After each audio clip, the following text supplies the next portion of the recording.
All right, Green Bay's on the clock, 54. Benjamin Morrison just went to the Tampa Bay Buccaneers.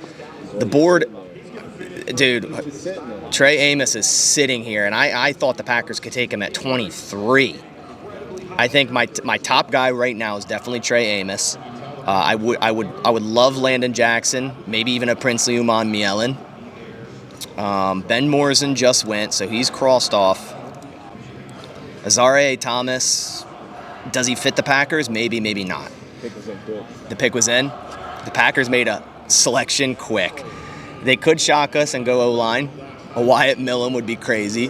CJ West, if they want to instantly fill the hole left by TJ Slayton, if they want to do that, they could. Jamari Caldwell, Dion mentioned, it's an option. We'll see. All right, here we go.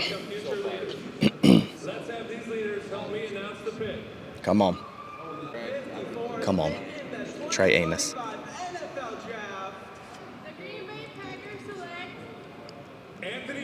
Anthony Belton, tackle from NC State. I figured they'd do something weird here, man.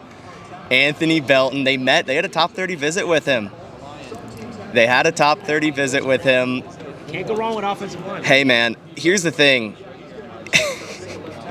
The Packers continually keep insinuating that they're going to move on from Rasheed Walker after the end of his rookie deal. You saw what Dan Moore got in Tennessee.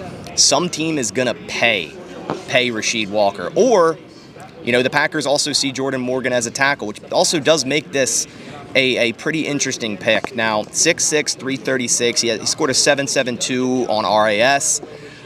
Surprisingly, under 34-inch arms, but definitely plugs into tackle at the NFL level for the Green Bay Packers. When you look at his snap count over the last 3 seasons, all at left tackle. Allowed 3 sacks in 2024, 2 sacks in 2023. Man, it's just I don't mind beefing up the O-line, right? You got to protect Jordan Love. I don't mind it, but when you have guys like Trey Amos sitting there, right? Azareye'h Thomas sitting there, Landon Jackson, Princely Uman Mielen, right? You could even Savon Ravel. There's so many options there at positions of need, and if you draft Jordan Morgan last year, right, and you project him to be left tackle, and you just get another left tackle in the second round, it's a little confusing.